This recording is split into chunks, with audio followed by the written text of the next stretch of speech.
વડોદરા શહેરમાં પાણીની લાઇનમાં લીકેજના કારણે હજારો લીટર પાણીનો વેડફાટ થવો આ તો જાણે સામાન્ય બની ગયું છે। તેને તંત્રના અધિકારીઓ ધ્યાનમાં પણ નથી લેતા। તેઓને નથી દેખાતું કે શહેરમાં એક તરફ લોકો પીવાના પાણી માટે તરસી રહ્યા છે અને બીજી તરફ આ રીતે પાણી વેડફાઈ રહ્યું છે। ફરી એક વખત એવા દ્રશ્યો સામે આવ્યા છે શહેરના પૂર્વ વિસ્તાર આજવા રોડ પરથી કે જ્યાં પીવાના પાણીનો વિતરણ કરવાનો જે સમય હોય એ સમય દરમિયાન સતત પાણી લીક થઈ રહ્યું હતું અને પાણી વેડફાઈ રહ્યું હતું। આ પાણી રસ્તા પર વહી ગયું। પહેલાં પણ આ જ જગ્યા પર પાણી વિતરિત કરવાના સમયે તેમાં લીકેજ થયું હોય અને પાણી વેડફાઈ રહ્યું હોય તેવા દ્રશ્યો સામે આવ્યા છે। ફરી એક વખત આજવા રોડ પર પાણીનો વિતરણ કરવાનો જે સમય હોય એ દરમિયાન લગભગ 1 થી 1.5 કલાકનો સમય આ દરમિયાન પાણી લીકેજ થયું અને હજારો લીટર પાણી રસ્તા પર વેડફાઈ ગયું અને જે મુખ્ય માર્ગ સુધી પહોંચી ગયું। રસ્તા પર આ પાણી વેડફાઈ જાય છે પરંતુ લોકોના ઘર સુધી નથી પહોંચતું। તેને લઈને સ્થાનિક લોકોમાં ભારે રોષ જોવા મળી રહ્યો છે કારણ કે દરરોજની આ જ પરિસ્થિતિ છે। મોટો સવાલ એ ઊભો થાય છે કે જે જગ્યા પર લીકેજ થયું હોય અને લીકેજ થઈ ગયા પછી જ્યાં રિપેરિંગની કામગીરી કરી દેવામાં આવે, સમારકામની કામગીરી કરી દેવામાં આવે તો ફરી એ જ જગ્યા પર લીકેજ કઈ રીતે થઈ શકે? આમાં કોન્ટ્રાક્ટરની અને પાલિકાના અધિકારીઓ કર્મચારીઓની બેદરકારી સ્પષ્ટ જણાઈ આવે છે। સામાજિક કાર્યકર અતુલ ગામેચીએ પણ આ મામલે રોષ વ્યક્ત કર્યો અને તંત્રને ગંભીર સવાલો પણ પૂછ્યા છે।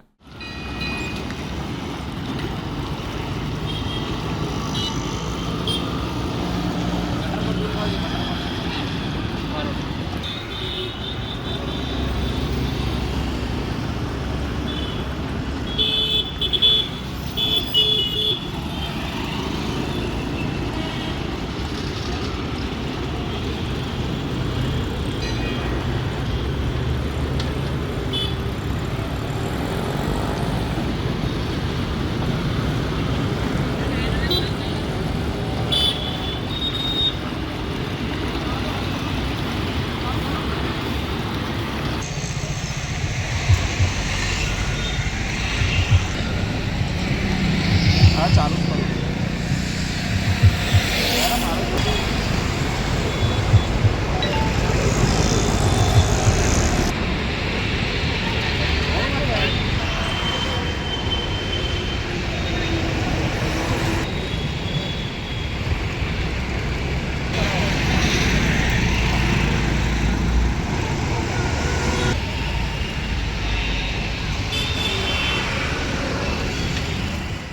છ મહિના પહેલાં ખોદ્યું હતું ત્યારે બી આ જ પ્રોબ્લેમ થયો હતો। પછી આ પાછું રિપેર કર્યું, પાછું અત્યારે આ જ પ્રોબ્લેમ થાય અને કમ્પ્લેન કરી કાલે તો કે કમ્પ્લેન અમે લખી નહીં।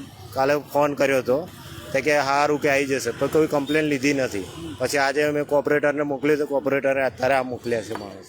જળ એ જીવન છે એ આપણે જોઈએ ને પોસ્ટરમાં સારું લાગે, જાહેરાતમાં સારું લાગે, મોદી સાહેબ બોલે તો સારું લાગે, મુખ્યમંત્રી સાહેબ બોલે તો સારું લાગે, પરંતુ આ વડોદરા મહાનગરપાલિકાના નફ્ફટ નાકાઈ આખા વડોદરા શહેરને જે રીતે ખોદી નાખ્યું છે અને વારંવાર જ્યાં ત્યાં લીકેજ થાય છે, વારંવાર એકને એક જગ્યાએ રિપેરિંગ કરવામાં આવે છે।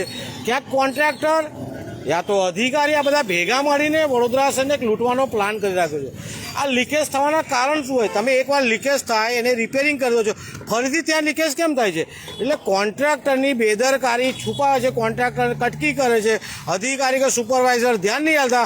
આ બધા ચોરો છે ને પૈસા ભેગા કરવા બેઠા છે, મોદી સાહેબનું નામ ખરાબ કરવા બેઠા છે, મુખ્યમંત્રી સાહેબનું નામ કરવા બેઠા છે અને આ ચોરો પૈસા બનાવવા બેઠા છે। એટલે વડોદરા શહેરના જેટલા નાકાઈ છે, જેટલા કાઈ છે ને આ તમામ હવે વિચાર લેજો કે તમારા જે ખિસ્સા ભરેલા છે ને કુદરત એક દિવસ ખાલી કરી નાખશે। વડોદરા શહેરની જનતા વેરો ભરે છે, વેરાનું વળતર આપતા નથી, પીવાનું શુદ્ધ પાણી લોકોને મળતું નથી, અહીંયા ગટરોમાં વહી જાય છે। ફોન કરે છે તો આવતીકાલે આવીશું, પરમ દિવસ આવીશું, જ્યારે કોર્પોરેટર ફોન કરે તો તરત ભાગી આવે છે। કોઈ સામાન્ય નાગરિક ફોન કરે તો ફોન બી નહીં જોડતા, આવતા પણ નથી। એટલે જળ એ જીવન પોસ્ટર પર મોદી સાહેબ બોલે એના પર સારું લાગે છે તેવું દેખાઈ રહ્યું છે। જે વિસ્તારમાં પાણી નથી મળતું, જે ગામડામાં પાણી નથી મળતું, એમને જળ એટલે જીવન, એમને ખબર પડે કે પાણીની કિંમત શું છે। પરંતુ અહીંયા નફ્ફટ તંત્ર, વડોદરા મહાનગરપાલિકાનું નફ્ફટ તંત્ર, નફ્ફટ અધિકારીઓ, નફ્ફટ નાકાઈ, નફ્ફટ કાઈ, આ કોઈ ધ્યાન નથી આપતા। જે કામ 64, 67, 3C હેઠળ કરવાનું હોય, કમાવાનું હોય ત્યાં દોડી જાય છે, પરંતુ આ 67, 3C કરતાં પણ મહત્ત્વનું કામ છે। પીવાનું પાણી વહી રહે છે, આ પાણી લાવતા કેટલી વાર લાગે છે, ક્યાંથી ક્યાં પાણી મેળવવું પડે છે અને શુદ્ધ કરવું પડે છે, લોકોના ઘર સુધી પહોંચાડવું પડે છે। પરંતુ જ્યારે આવું લીકેજ થાય છે ત્યારે તમારું મારું દિલ રડી ઉઠે છે કે પીવાનું પાણી જે લોકોને ગામડાઓમાં મળતું નથી, બિચારા માટલાને દેગડા લઈને ફરતા હોય છે, આપણને મળી રહ્યું છે, લીકેજ થઈ રહ્યા છે, એને બી રિપેર નથી કરતા. એટલે હવે નફ્ફટ તંત્રના અધિકારીઓ જાગો, આવું ક્યાંક પણ લીકેજ થાય તો તત્કાલિક ભાગો. કોઈ આમ નાગરિક, સામાન્ય નાગરિક પણ ફોન કરી તો જાઓ. આ મોદીજીના નામે તરી આવેલા, મોદીના નામે ચરી ખાનારા આ તંત્રમાં જે અધિકારીઓ છે ને એ પણ ક્યાંક ને ક્યાંક કોન્ટ્રાક્ટર સાથે મળીને કામ કરતા હોય છે. બાકી પહેલાંના જમાનામાં કોઈ લીકેજ થતા હતા, 30 વર્ષ પહેલાં કોઈ લીકેજ થાય એને ધાતુ, સૂતળી, શીશુ બધું પૂરીને કરતા હતા. હવે ખાલી ઉપર રિપેરિંગ કરવાનું, જતું રહેવાનું, પાછું 3 મહિના ત્યાંનું ત્યાં લીકેજ. એટલે બધા જ કમાય, કોન્ટ્રાક્ટર કમાય, અધિકારી કમાય, પરંતુ જનતા જે વેરો ભરે છે એને પીવાનું પાણી નથી મળતું.